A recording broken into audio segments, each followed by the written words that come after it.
On one hand, your water table is getting up, but on the other hand, you have got even the TDS levels and all going down. So that way, you'll find these lines are getting more towards the sea. And this is well established, well documented, these stories. And these are other drip irrigation and all, which is a lot of this debate when we talk about water, that there has to be a demand side management, that you have got all these crops, you know, the agriculture, how much it is consuming. More than 80% of all our water use goes in agriculture, but you have got industry also. And if you use these drip irrigations and micro irrigations, yes, in fact, you have been just giving the water on the roots, and a lot of this flooding and all that getting, minimized. These are, again, is a map of all these structures which have been there over various rivers, like the check dams, various other percolation wells, spread channels. They've been spread all over the places in Saurashtra region. They've been there. These are the other views. There are many water recharging structures which have been there, and there have been another view of that. These are the check dams on a couple of rivers. They've been there. And the other things like better cotton initiatives, the agriculture practices, you'll find that those, we have been growing only the crops which have been based on the salinity or the saline water. They've been converted into freshwater crops, and from one crop to 3 crops. So all that has been there now possible because of all these. One interesting thing is that the Gir sanctuary is one of the sites is nearby. It's about 25 kilometers. And therein there is a case where a lot of these animals are getting drowned into these ponds which have been there. So we have increased the parapet wall. Looks to be a small measure, but there's more than 1,000 parapet walls where the you have created these walls. So now these are not getting submerged there. And mangrove plantation, more than 150 hectares in the coast of Gujarat, whereas in Surat especially, you have got the mangrove, lot of mangrove plantation. You know, the mangrove is a barrier for the kind of various tides and all there in the coastal region. These are composting with stabilization and all that. So those have been there. These are other things. But want to show you another thing that is interesting. Again, a project we did. We tried to again monetize these values, that how much we have created. Just it was not the water, but all our social values and both the externalities also. So there is a plus value, and there is a minus value. So when we try to do this, where we could find ourselves to. Of course, there is a financial EBITDA which has been there, but through these measures, especially on social and environment, when our in last few years, as many other corporations could not do well financially, we could do well socially and economically, the environmentally. So that our EBITDA has gone up by, say, more than 19% when we did this study in 12 and 14, right? And what was the biggest advantage again, which has given the maximum, again, the EBITDA? For all these positive we did, that was water again. Because of that water which we created, again, that has created that value, so that it was positive thing. So in a way, this is just not to show someone that, yes, how much we are doing. The thing is that it is for ourselves, that where we are lacking and how much we can do further. And that is the journey. And I would like to be happy to be associated with IBBI of CII. As you know, many of you is already, Chairman mentioned about 25 corporations are already there. And maybe many more can join. And this is again a forum with GIZ, with MOEF support and all others, so that we can learn from each other and also can share our views. And many of these things are there on a subject which is not, again, something which is very much in focus many times, and just going further from there. Thank you so much. Thank you, Sandeep, for sharing a very inspirational story. The narrative obviously is that if within the value system the corporate builds it for a better ecological services and the biodiversity, things are about to happen. So thank you so much. Although we have run grossly out of time, but I will allow a couple of questions if there are any. And if they aren't, then I can close the session with my brief remarks. If there are any questions, please raise your hand, identify yourself, and point the person that you would like to ask the question to. Anyone? Yes, please.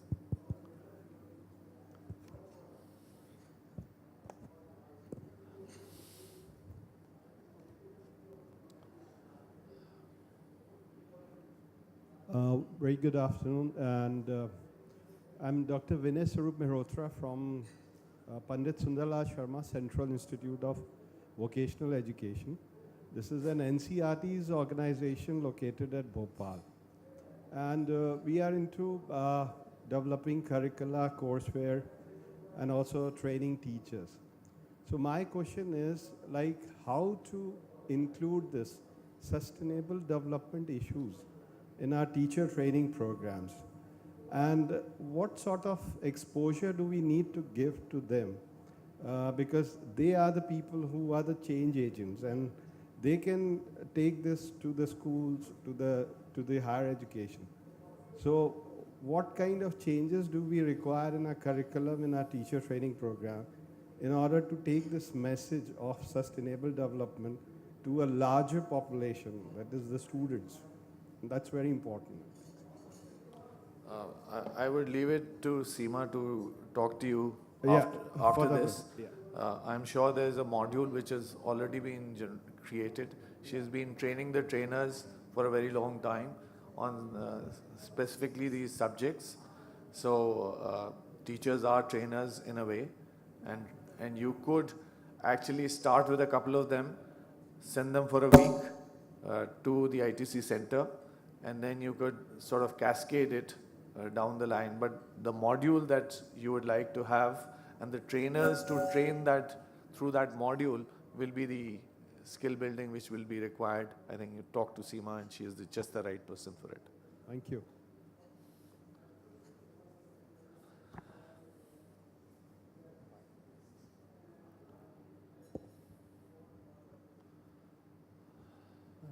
My name is Sudhanshu Goel. I'm a consultant in the industry. Just a quick question, really, because when we talk about the benefits, and you gave some good examples, Sandeep, on that, but is this really always the case? Because today, my feeling, especially in the SMEs, if there's even the slightest impact, negative impact to the guy's bottom line or his margins, the risk is he says, look, if the other guy is not doing it, why should I? It's the same as in the traffic, right? I drive following the rules and a lot of people don't, and then you have all this mess. So, I mean, I do understand that there can be positives, but I imagine it requires a fair amount of investment up front in many cases, like we've seen in some of the shops which I handled before. So is there a simple yes or no answer that no, every time we guarantee it gives a positive outcome? Or because to me, as I see it, when you try to remove asbestos or get increase biodiversity or have some kind of a positive nature impact, it may have a negative impact on the finances. So I don't know, the chairman can decide who needs to answer that. You see, I sort of addressed it a couple of times that for a owner manager who is managing a very small shop, he has on his agenda or in his plate a lot of issues, and many of them are immediate and urgent. However, you cannot change the attitude because it's finally change management, and you have to be selective about the people who have different set of drivers in them to say that they are also going to make a difference, which is going to accrue sometimes in decades, not tomorrow. We have, in our aspect of selection of the CEOs of SMEs, when we started off with a cluster activity, even for the fairly large size companies which were close to about 1,000 crores, we interviewed the CEOs, and if we did not find them enough motivated that they could carry the banner down to the last shop floor person, we sort of rejected that company. That's how we started. Now, when the benefits become known, then people start, the traction starts, but it has to start from a change agent, which has to be the CEO himself. That is the issue. I mean, there are absolutely no easy answers to this. If somebody on the panel has an easy answer, I would also like to know it. Yeah, I agree on what you mean. I also agree on the fact that the benefits are becoming more well known. And one of the things that we, for example, see in the Netherlands is that the government, for example, through green public procurement is also trying to influence the market. And they're even already, and also on the European level, looking into the ways of including external costs in public procurement. So they're external costs, so they're not on the balance sheet maybe. But the moment you can calculate it and you can monetize it, you can include it in a tender.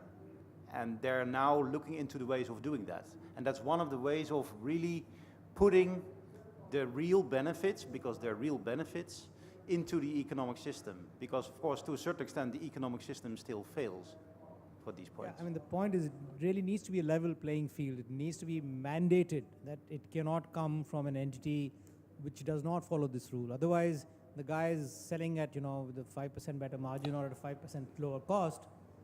And can I make a point? Yeah. When you twinkle around the opportunities in biodiversity or management of biodiversity, I see that there are new opportunities also will come in this area. So I would like to see it in a positive way, that there will be some positive enterprise also can be created by management of a biodiversity. So there is that slight window of opportunity for SME also to get into that. Yeah. I think that's the last question we'll take. I had one addition, because it wasn't mentioned. Yeah. Payments for ecosystem services. Yes. It wasn't mentioned, but a lot of services that are for free right now will not be for free anymore in a few years' time, of course. So payments for ecosystem services will also change this level playing field. There are a lot of opportunities in that. I'm Sudhir Gupta from Drishti, and this question is for Sandeep. So I've been a fan of Gujarat and Bhuja for a very long time, and thank you for a very nice presentation. The question was that in your last slide you mentioned, and says this relates to what was just being discussed also. You talked about monetizing the water and the social aspects of it. I really couldn't understand how you have done that. Yeah. Can you throw some more light on that? Thank you. I think this is a big subject because this is a part of the project only. There are certain methodologies to work on. Some of the other organizations in the internationally, they have tried also. So it's a well-known methodologies, they are there. And maybe a little bit, is not so accurate. You can always argue that it's not so accurate and all, but this is again for your purpose. And herein we have tried to have the local cost, etc., to be more prominent compared to if it is a international cost for CO2, for water, everything, because it's a more local. So that we have done. In fact, if you go by, this is a big thick document which we have developed. So maybe separately we can talk about that. Thank you. So I would really like to thank the speakers and our specialists and giving experiences as to, offline please now, let's close the session. And of course the audience, however sparse they are, to at least try and be here to understand the subject. I hope that in coming years, this hall will be more full into more understanding the criticality of the subject, even on Earth's Day. So this clearly sees that CII and ITC Center for Excellence is striving to create this awareness.